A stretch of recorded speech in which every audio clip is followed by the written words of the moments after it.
Para algunos, un personaje maligno y despiadado que tienta a la humanidad. Para otros, un invento de los humanos y las religiones para adoctrinar, generar culpa y miedo. Diablo, Satanás, Luzbel. ¿Se trata de un ser real? El diablo es el enemigo de la humanidad. La personificación de la maldad presenta tantas caras como preguntas. ¿Existe realmente el diablo? Muchos creen que el diablo no existe, y ese es un gran triunfo de Satanás. El mal no tiene la proporción del bien. El mal es ausencia de bien. Hay quienes aseguran incluso haber hecho un pacto con él. Satanás es el libertador de la humanidad y del ciclo apocalíptico. El diablo, una de las figuras más controversiales de la Biblia. Él nos tiene celos, tiene envidia de la vida que nos brindó Dios, de que tengamos a Dios dentro de nosotros, de la gracia que poseemos a través del bautismo, y siempre está tratando de destruirnos. Hay especialistas que afirman la presencia de evidencias satánicas. ¿Vive el diablo entre nosotros? Y después del exorcismo, mi psiquiatra me dijo, no me cerraba lo tuyo científicamente. Porque le decía, sal de este hombre, espíritu inmundo. ¿Podrían ser acaso Dios y el diablo la misma persona?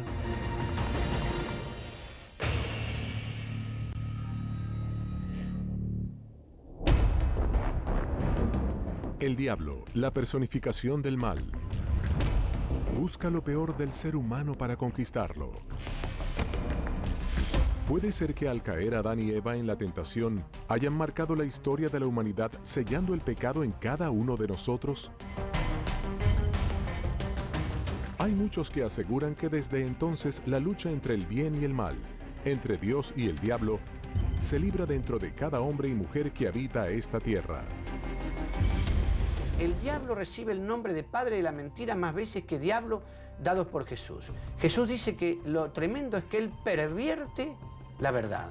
Esto es, él corrompe la verdad. No es que no la reconoce y busca corromperla, otra de sus grandes características. ¿Puede el diablo vivir entre los hombres o dentro del hombre? ¿Podría ser que gran parte de la humanidad se encuentre bajo su poder? El diablo, siendo un ser personal, puede establecer una relación con alguien. Uno, como ser personal, puede establecer una relación con alguien. Un pacto con el demonio es una decisión tomada por un ser humano libre, de alguna manera, de asociarse a Satanás o a algún espíritu, algún demonio, algún espíritu negativo. Existen párrafos de la Biblia que sugieren la existencia del diablo. La figura de Satán en la Biblia hebrea tiene que ver con el adversario. Es un adversario, un enemigo que puede aparecer. Puede ser una persona. En la literatura judía posterior hay dos visiones. Una que es una figura suprahumana, conectada con lo demoníaco y con lo negativo.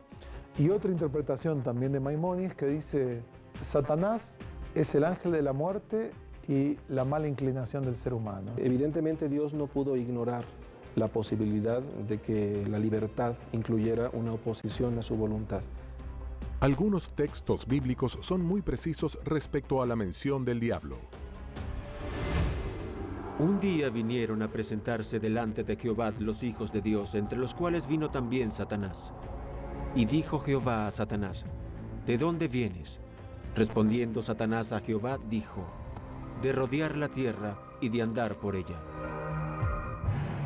Colombia, Bogotá. El colombiano Sebastián Santeiros Villarreal se presenta como brujo y hechicero y sostiene haber realizado pactos con el diablo. Es santero, espiritista, hechicero y trabaja con magia negra vudú. Para servir a Satanás no hay que tener fe. Para servir a Dios hay que tener fe. Y la fe no tiene argumentos dialécticos, sino sencillamente se cree o se cree. Con Satanás no. Porque usted le pide a Satanás y Satanás todo lo que le pida le da. Para hacer un gran ritual para Satanás, enciendo una vela roja que significa luz, de la que él mismo nos transmite. En el altar tenemos una de las colaboradoras de él, o colaboradores porque es un ángel, que es la Santa Muerte. ella trabaja para Dios y trabaja para Satanás. Si Dios le da una orden, la cumple, y si Satanás le da una orden, la cumple. Tengo que tener los ornamentos o hábitos correspondientes y el agua. El agua se rocea por todo el altar, que es simbología, es limpieza. Entonces hago una oración por medio de la Biblia satánica. Invoco la presencia de Satanás, invoco la presencia de algunos de sus servidores en espíritu, y en algunas ocasiones lo veo o él me posesiona. Después de quedar en trance, vuelvo a la normalidad y empiezo a ejecutar durante la semana lo que él ha ordenado. Y no se discute, se cumple. Como existe la posibilidad de establecer una relación con un ser humano, existe la posibilidad de ponernos de acuerdo para establecer un contacto con Satanás. Es triste, es dramático, es tremendo, pero es posible. El diablo se invoca de diferentes maneras según la situación. Si una persona está en peligro, lo puede invocar. Si una persona está contenta, lo invoca. Si está en un momento de agonía, lo invoca. Si quiere hacer un pacto con Satanás, si quiere hacer un pacto con lo que llaman el maligno, él la escucha y viene a su socorro.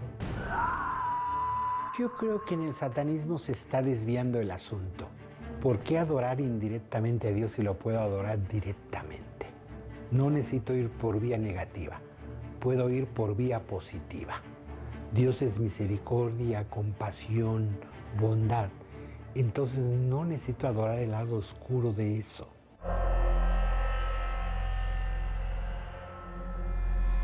La pregunta que muchos especialistas y teólogos aún se hacen es: ¿existe realmente el diablo o es una metáfora? Y si fuera una metáfora, ¿a quiénes se refiere Jesús como la encarnación del mal? En el libro de Job se llama Satanás o diablo, que quiere decir el adversario, el engañador, y es entendido en la interpretación, sobre todo de los padres de la Iglesia cristiana, como un arcángel que fue creado de manera perfecta, un arcángel luminoso, que sin embargo, al igual que Adán lo haría, deja de amar a Dios por amarse más a sí mismo, cayendo en el orgullo y la rebeldía, y de esa manera separándose de Dios. En la Biblia viene un mensaje de Jesús: no te acuses a ti mismo. No olvidemos que el que te acusa en hebreo se dice Satán. Es el acusador. Y cuando la persona se acusa de pecador, está haciendo las veces de Satanás consigo mismo. O cuando condena a los demás y está diciendo: eso es malo, eso está mal, eso está mal. Está haciendo las veces de Satanás, aunque traiga la Biblia en la mano o traigan sotana. Satanás nos acusa con Dios. Y esa es la función de Satanás, el acusador. Entonces me parece que desde una cuestión literaria se utiliza incluso para crear miedo dentro de la población, y es una herramienta para que desde la religión manejen también a toda una comunidad. El Evangelio de Marcos es muy claro cuando habla de los demonios, después va presentando cuáles son los demonios. Hay un demonio fundamental. ¿Cuál es el demonio más importante que se opone a la construcción del reino de Dios? Es el Imperio Romano. Y le preguntó: ¿cómo te llamas? Y respondió diciendo: Legión me llamo, porque somos muchos. Marcos nos describe a un endemoniado, o sea, poseído por el demonio, o sea, poseído por el imperio, vamos a ver por qué digo esto, ¿no es cierto?, al cual se lo quiere atar y rompe todas las ataduras. Y Jesús le pregunta: ¿cuál es tu nombre? Y él dice: mi nombre es Legión. Y la legión es la unidad de combate del ejército romano.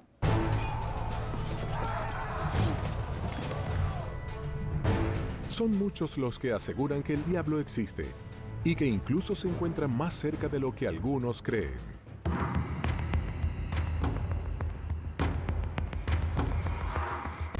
En la Biblia tenemos aproximadamente unos 8 casos de exorcismo que tienen una característica en común, y es que a diferencia de otro tipo de posesión demoníaca y exorcismos que ocurrían en el Mediterráneo, el contexto en el que aparecen los exorcismos en la Biblia tiene una clara connotación social y política.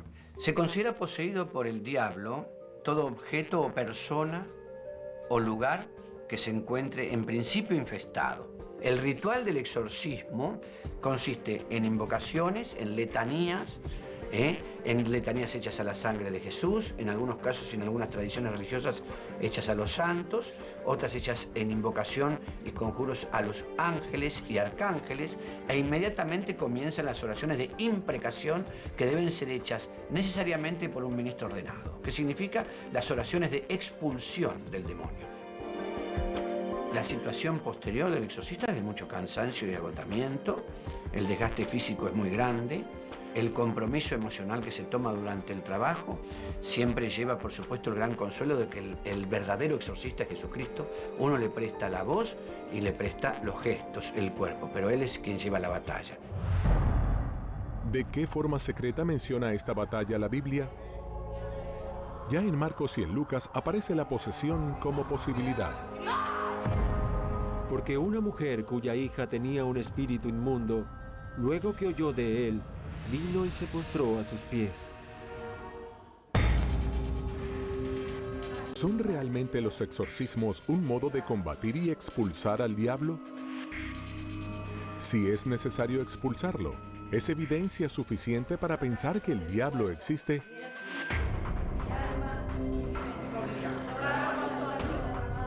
Santos ángeles de la Santa Iglesia, santos ángeles custodios, santos ángeles auxiliadores en la necesidad, santos ángeles que salvasteis a los fieles de Dios de peligros que nunca se han enterado en la vida.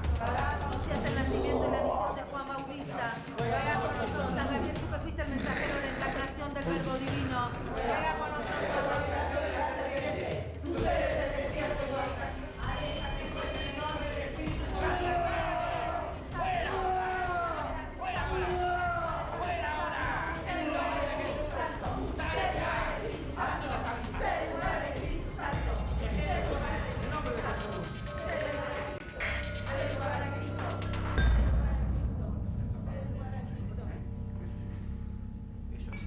¿Son los miles de exorcismos que se han realizado prueba suficiente de la posible existencia del diablo?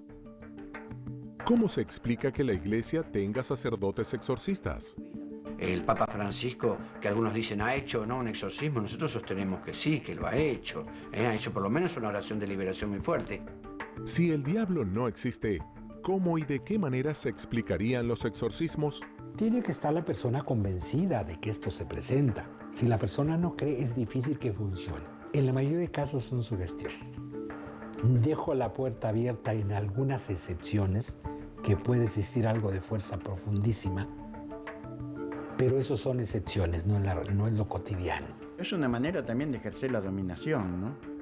Porque naturalmente si el demonio es algo real que está en tu cuerpo, etcétera, y hay alguien que te puede quitar al demonio, naturalmente que esto también es una manera de ejercer el poder, ¿no? La cantidad de exorcismos que yo he desarrollado en mi vida y superan los 1200.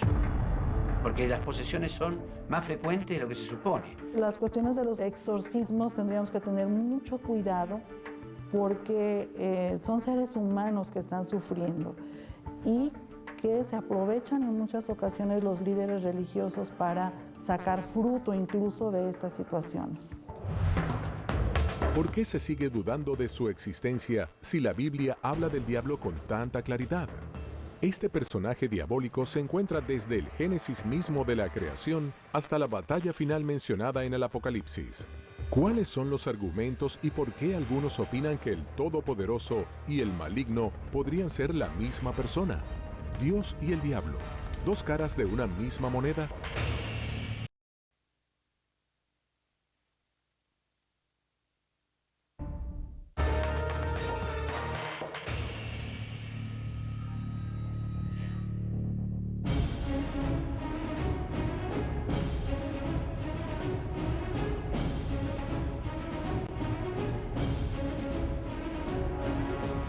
Desde hace milenios, dos posturas se enfrentan. Una intenta mostrar que el diablo no existe, y la otra que es un ser real y el principal adversario de Dios.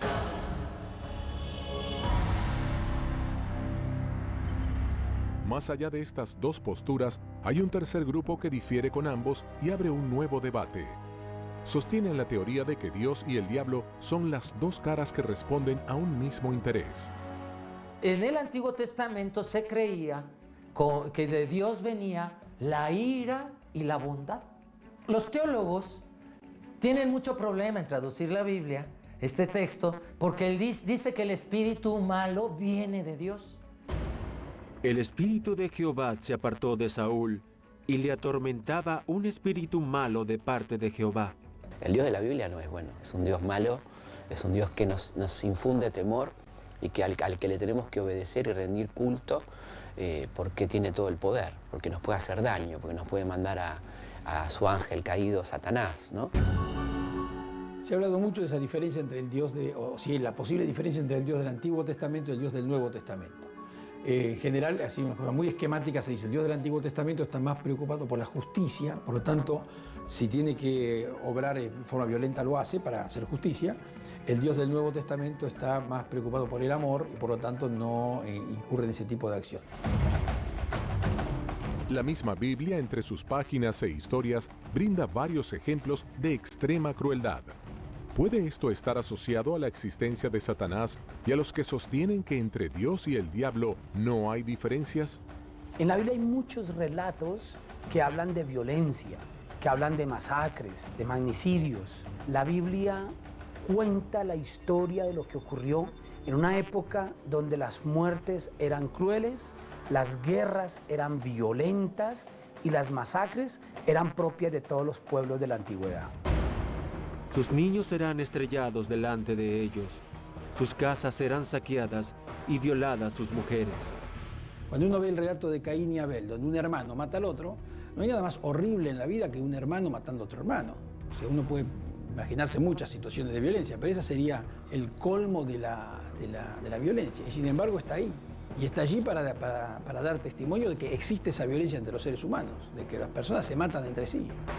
Entonces los ejemplos que tomará su texto sagrado será de este mundo, un mundo bárbaro, y serán ejemplos bárbaros. Estamos ante mitologías muy primitivas.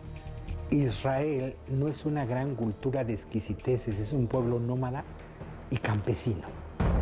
Como Sodoma y Gomorra, habiendo fornicado e ido en pos de vicios contra naturaleza, fueron puestas por ejemplo, sufriendo el castigo del fuego eterno. Sodoma y Gomorra es una historia muy interesante, contada al comienzo del relato de Génesis, de las primeras historias, vinculada a veces tradicionalmente con un tema de sexualidad, como que son ciudades destruidas por la homosexualidad de los habitantes. En realidad, cuando uno lee el texto, no tiene que ver con la homosexualidad, sino que es una condena por la falta de hospitalidad. La hospitalidad era una ley fundamental en la antigüedad, especialmente porque la gente iba de un lugar a otro en esa zona, en caminos desérticos, donde si alguien no lo recibían, realmente corría el riesgo de la vida. Y entonces estos pueblos rompen esa ley sagrada. No acogen a los ángeles como huéspedes. Quieren abusar de ellos. Y aquí el problema no es en la cuestión homosexual, es el abuso. Y esto es lo que es castigado en este mito. Castigado con fuego, llueve azufre y fuego sobre estos pueblos. Son destruidos, aniquilados de la faz de la tierra. El azufre, el fuego, es destrucción, es volver a partir de cero. De la nada, aniquila, vuelve polvo y vuelve a surgir la vida. Con mucha posterioridad, esos relatos fueron asimilados a la cuestión del infierno, por ejemplo, que no tiene nada que ver, allí no se habla del infierno, pero se lo asimila de esa manera. ¿Pudo Dios haber tenido estas conductas malignas que parecen pertenecer al universo del diablo? Hay quienes creen que la mismísima Biblia es una creación más ligada al mal que a un Dios como lo pensamos nosotros hoy. Marción de Sinope escribió un primer canon de los textos que hoy conocemos como la Biblia. Ocultó en el recorte que hizo una concepción especial del diablo. Marción es un gnóstico cristiano y considera que el Dios que creó el mundo material y que hizo al hombre del polvo de la tierra tiene que ser un Dios malvado precisamente porque la materia está identificada con el mal. En realidad, la presentación del movimiento de luces y de sombras en el texto bíblico la encontramos ya en el Génesis, que en principio había oscuridad y que la primera acción de Dios en la creación, Él habla que haya luz. Esa luz atraviesa las tinieblas y atraviesa la oscuridad. Está diciendo que en realidad la luz vino al mundo en Jesús, pero los hombres en realidad prefirieron o eligieron las tinieblas a la luz, porque la luz, de alguna manera, ponía en evidencia sus obras de las cuales ellos querían ocultarse. Pero para algunos de los más fieles creyentes, estas teorías no son más que una prueba de que el diablo está entre nosotros. En este tiempo nosotros podemos pensar el hedonismo, la búsqueda del placer completo y total, sin mirar otra cosa, la trascendencia de la vida, la verdad tomada como lo útil. Todas esas son tentaciones del diablo, presentes no solamente en lo privado y particular, sino en la vida pública también. Porque la incidencia pública del diablo quiere que se demore nuestro camino hacia la fraternidad, hacia la proximidad entre todos los seres humanos. Cuando un bautizado tiene en sí ya la huella de Cristo y intenta vivir en gracia, no puede ser invadido por la fuerza que se opone a Cristo. Cristo ha vencido al demonio ya. En principio, solamente una persona con libertad puede establecer una relación personal con el demonio. Paula estuvo los últimos 10 años de su vida internada bajo el diagnóstico de esquizofrenia. Yo escuchaba voces y veía cosas, ¿no? Que las voces me decían todo el tiempo, matate, cortate.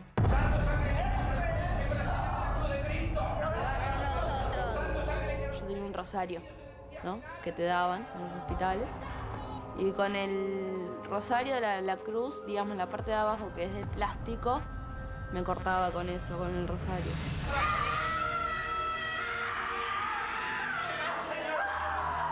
Y después, bueno, veía muchas sombras y siempre veía hombres.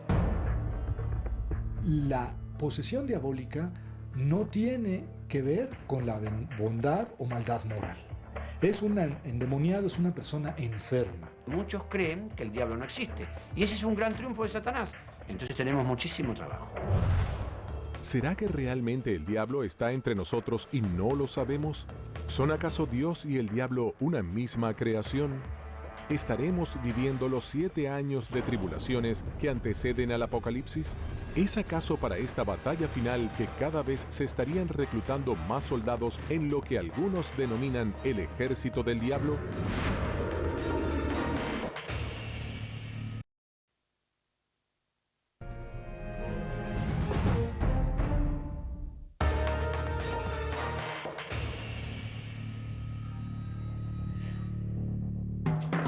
El diablo, un ángel caído que quiere ocupar el lugar de Dios.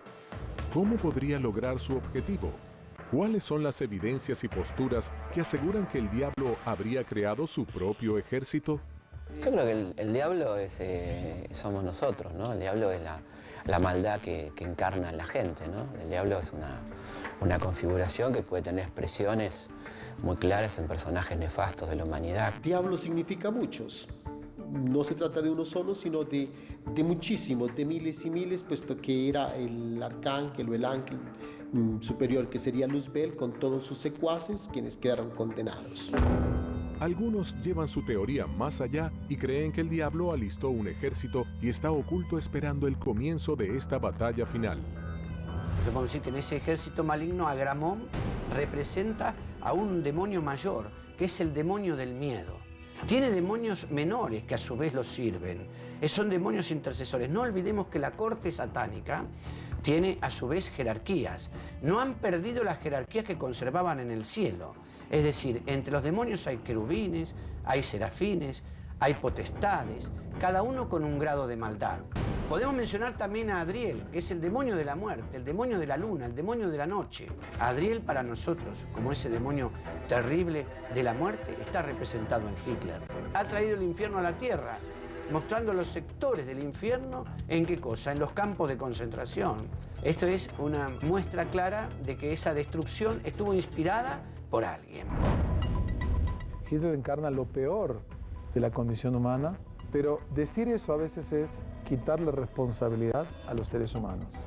Tenemos la capacidad de elegir entre, como dice el libro de Deuteronomio, te he dado a ti, ante ti, la vida y la muerte, la bendición y la maldición, y elegirás la vida. A los cielos y a la tierra llamo por testigos hoy contra vosotros, que os he puesto delante la vida y la muerte, la bendición y la maldición. Escoge, pues, la vida. Uno tiene que elegir en qué camino quiere jugar su vida, si está trabajando por la justicia, por la paz, por la comprensión, o su opuesto, por el odio, por la violencia, por la maldad. Es decir, creo que a veces en la historia uno tiene que tomar decisiones. Pero los demonios mencionados en la Biblia también han llevado a los especialistas a dar distintas explicaciones. Y algunas mujeres que habían sido sanadas de espíritus malos y de enfermedades, María, que se llamaba Magdalena, de la que habían salido 7 demonios. Lucas nos dice de la que Jesús expulsó 7 demonios. Es el dato que nos da el Evangelio de Lucas. Entonces, quiere decir 7 en simbología semítica es plenitud. Aquí hablamos de demonios, o sea, está deshecha. Cuando se encuentra a Jesús está descentrada, no sabe quién es esta mujer. Ahora bien, ¿qué son los demonios? Los demonios son obstáculos, los obstáculos que se oponen a un determinado tipo de proyecto. María Magdalena es una militante del proyecto del Reino de Dios, que naturalmente para ser una militante completa del Reino de Dios se tiene que enfrentar naturalmente a obstáculos muy fuertes, va a ser perseguida, ¿no es cierto? Y por lo tanto también va a dudar, va a tener miedo, ¿no es cierto? Como todos. Jesús le quita esos miedos, le quita esos obstáculos. La libera de alguna manera de una situación de marginalidad que ya tenía, de desquicio, no sabemos qué, que estaba fuera de juicio, y de ninguna manera se puede relacionar con que María era prostituta o que María fue amante de Jesús, ninguna de las dos cosas. No quiere decir que fuera una mujer ultra pecadora o ultra lujuriosa. El endemoniado era una persona cuya enfermedad no se conocía en su origen ni en su curación. Entonces era una persona endemoniada. Estos demonios están entre nosotros. No creía en nada, también porque las voces me decían, ¿no? Todo el tiempo que no era nada, así que no creía en nada. La mente es como un alien que se nos mete y a veces nos mata. Es como si estuviéramos habitados por muchas voces, a menudo incoherentes. Creo que lo que hoy llamamos exorcismo no es más que el fenómeno que hace evidente la multiplicación y la fragmentación de nuestra personalidad, las muchas voces que nos hablan. Si hay muchas voces que nos hablan, ¿cuáles son los indicios ocultos que encontramos en la Biblia para descifrar si estamos cerca de la batalla entre Dios y el diablo? La temida batalla que anuncia el fin de los tiempos.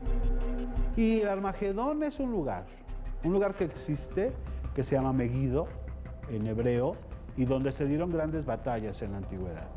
Y lo que está diciendo Apocalipsis es que ahí va a haber una batalla donde el vencedor final es Cristo. Muchos hablan que el día final estará presidido de una batalla con el anticristo y Dios o el bien. La batalla es constante, es a diario.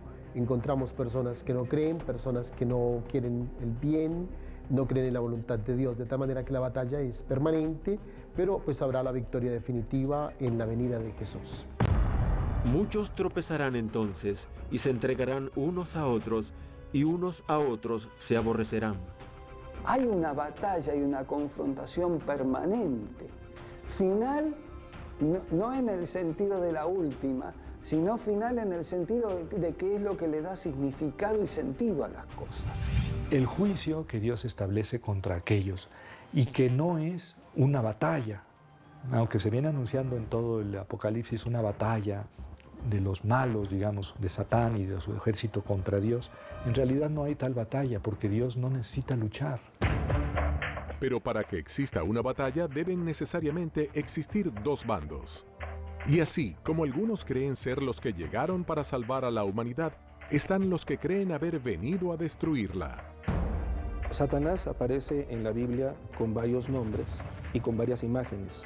Lo entendemos desde serpiente, la serpiente que aparece en el Génesis, hasta con algunos nombres diversos. El diablo, el demonio, Satanás, Belcebú.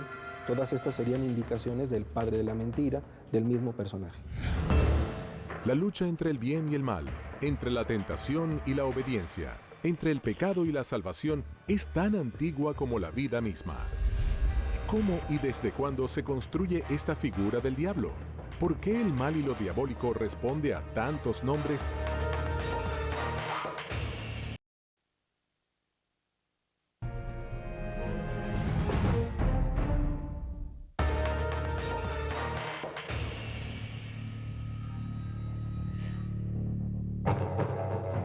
El diablo, la personificación del mal, el rival de Dios, el tentador de los hombres.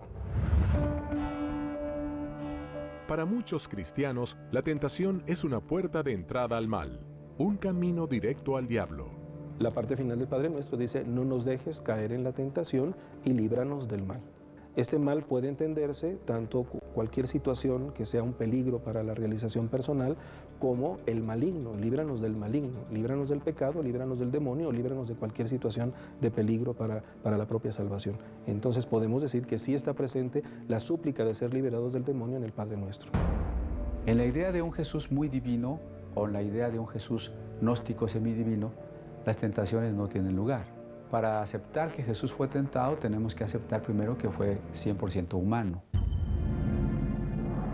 Luego entonces el pasaje debía ser interpretado como las tentaciones que Jesús enfrentó a lo largo de su vida, pero en el terreno donde se dan las tentaciones, que es la mente.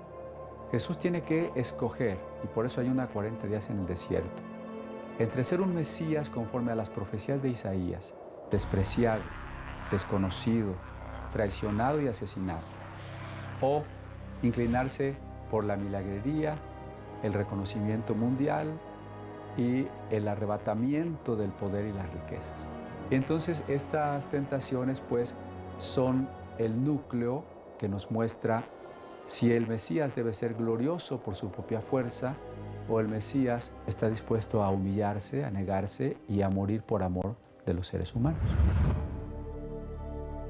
La tentación existe dentro de los textos bíblicos e incluso la figura del diablo intenta torcer la voluntad de Jesús. ¿Cómo es realmente esta figura? Algunos investigadores cuestionan la imagen clásica del diablo con cuernos, patas de cabra y cola. Cuestionan lo que nos transmitieron como figura del mal porque esgrimen que es una construcción destinada a generar miedo. Hay mucho imaginario de la cultura popular en Satanás, más que de la teología o de textos bíblicos. Y somos producto también de nuestro imaginario popular donde crecemos. En la Biblia, tanto en el Antiguo como en el Nuevo Testamento, tenemos relatos relacionados con el diablo, con Satanás. Sin embargo, no encontramos descripciones físicas de cómo era él, si tenía cachos, o si tenía cola, o si tenía un tridente, o que era rojo. Lo que sí tenemos es que es una descripción del mal. No es bíblico el limbo, el purgatorio, ni el infierno eterno, ni el cielo. El cielo como estar cerca de Dios, sí. Infierno como lejanía de Dios, sí. Pero llamas, diablitos, un Satanás rey que manda a los demonios, eso va a ser un invento medieval. Hasta la Edad Media parece. Es alguien que tiene que ver fundamentalmente con lo sexual. De ahí que se le atribuye ya el color rojo. Y los cuernos de chivo y las patas de chivo, que eran el poder de la fecundidad y de la vida que representaba Dionisios Pan en la literatura griega. El dios Pan es un dios griego muy antiguo, originalmente adorado en la región de Arcadia. Pan es el guardián de los rebaños que tiene la tarea de multiplicar, dios de bosques y pastos, protector de los pastores. ¿Es producto de la casualidad que en la Edad Media se imponga esta caracterización impresionante y terrorífica del demonio? ¿O acaso hay un importante misterio en torno a la figura del diablo aguardando ser develado? En algún momento de la historia, para hacer visible la presencia del mal, los autores, los pintores, lo dieron como origen en una imagen grotesca, con cachos, con cola, negro, con fuego, para describir el mal. Pero eso no significa que el diablo no exista, que el diablo haya sido caricaturizado en la Edad Media, o que haya sido utilizado su concepto para infundir el miedo, no quiere decir que no exista. La figura del diablo en el cristianismo funciona como un gran ordenador moral, es decir, lo que está mal está del lado del diablo y forma parte del pecado. La figura del diablo cristiano efectivamente llega a América Latina con la llegada de los españoles, porque antes en las culturas amerindias había otras figuras que encarnaban el mal. Con todo, ese mal no era un mal tan absoluto ni tan separado del bien como es el diablo cristiano, que es una de las características del pensamiento del catolicismo, en donde aparece el mal por un lado y el bien por el otro. Un solo personaje, aunque según los creyentes, en la Biblia se lo menciona de muchas maneras. Recibe el nombre de Satanás, de diablo, Lucifer, Luzbel, Belián, serpiente antigua, ángel caído, ángel destronado, el ángel del tiempo.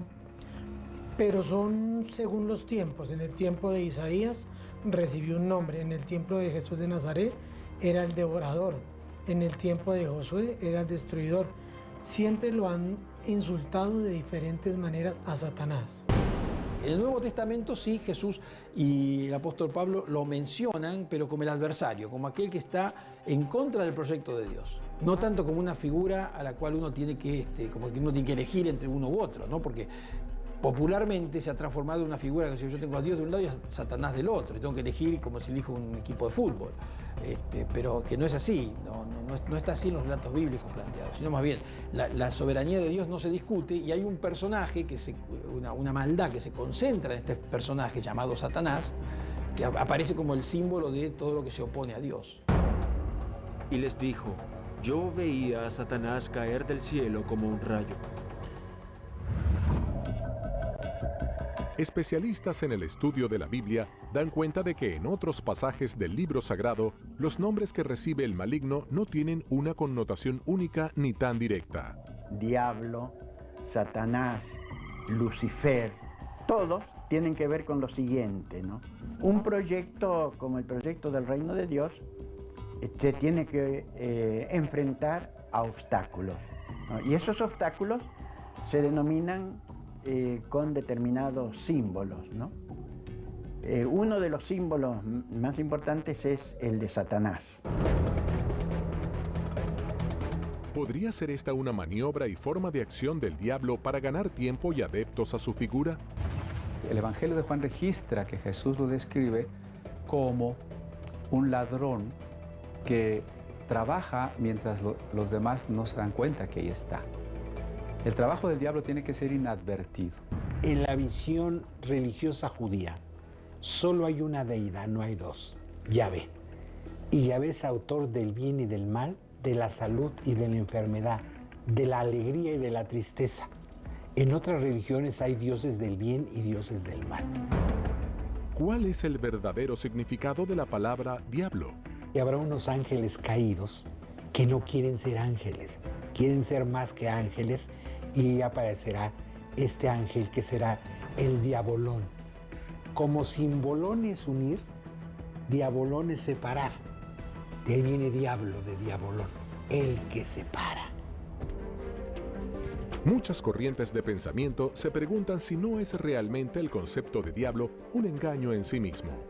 La respuesta a esta teoría podría cambiar el concepto fundamental que la religión tiene sobre el bien y el mal. Para muchos sacerdotes y para la principal autoridad de la Iglesia, el diablo existe. En muchos de sus mensajes hace alusión a su presencia entre nosotros aquí en la tierra.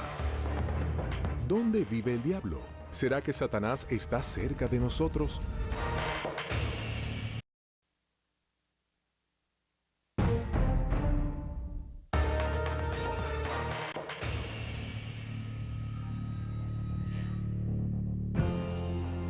El líder de la Iglesia Católica manifiesta que la presencia del mismísimo Satanás es real.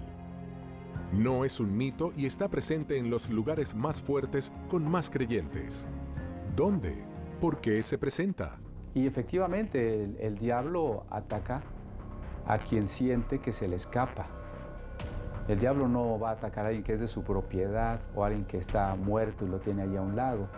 Tendría que, como un depredador, tendría que perseguir a aquel que se le está escapando, pero eso no es coherente con el hecho de que los ataques sean precisamente la inmoralidad de los creyentes.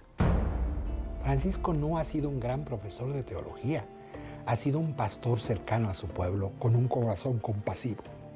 Entonces su lenguaje no va a ser el del teólogo, va a ser el de la parroquia, el cercano. Y esto no demerita para que entender el contexto. Entonces cuando habla muy popular de esto, no como un gran experto en Biblia. Francisco no es un gran experto en Biblia, es el Papa es un líder. El problema viene que lo interpretamos al pie de la letra, no como lenguaje simbólico. Todo el lenguaje religioso es simbólico o deja de ser religioso. El líder de la Iglesia también ubicó al hijo del diablo, el anticristo, en la corrupción y el dinero.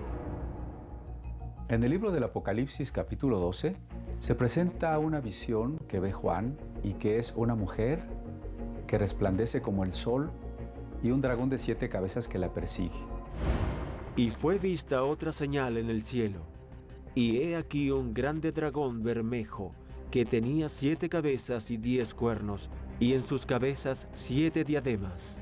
Esta visión significa que el dragón es el diablo, y sus 7 cabezas representan la totalidad del poder sobre los gobiernos corruptos de la tierra, y la mujer que resplandece como el sol es el grupo de creyentes, es decir, la Iglesia, que refleja el carácter amoroso de Dios. La corrupción yo creo que sigue siendo un sistema que permea todas las capas sociales y políticas. Atrás de todo esto hay hombres y mujeres que la ejercen. Entonces ahí podríamos colocar, ahí hay anticristos en este sentido, porque van en contra de la vida. En el año 2014, el Vaticano reconoció en forma oficial a la Asociación Internacional de Exorcistas, una prueba más que para la Iglesia el diablo existe.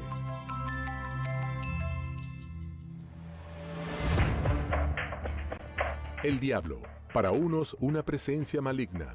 No existe un anticristo solamente, existen los anticristos entendidos como todos aquellos que sean agentes de maldad opuestos directamente a la acción del Señor Jesús.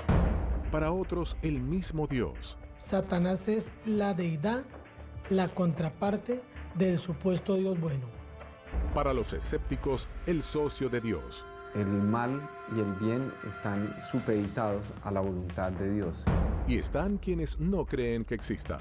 Los demonios son las personas que están alrededor causando más daño. Y es más fácil condenarlo y decir, tienes al demonio, a sentarme con ella y decirle, ¿qué te pasa? ¿En qué te puedo ayudar? El diablo es un instrumento para que el hombre pueda, mientras está en la historia, decidir si quiere amar o no quiere amar. Pero Dios es todopoderoso y el diablo para él no representa ningún enemigo real. El diablo, mito o realidad. Entre nosotros, dentro nuestro, o solo una creación o relato fantástico.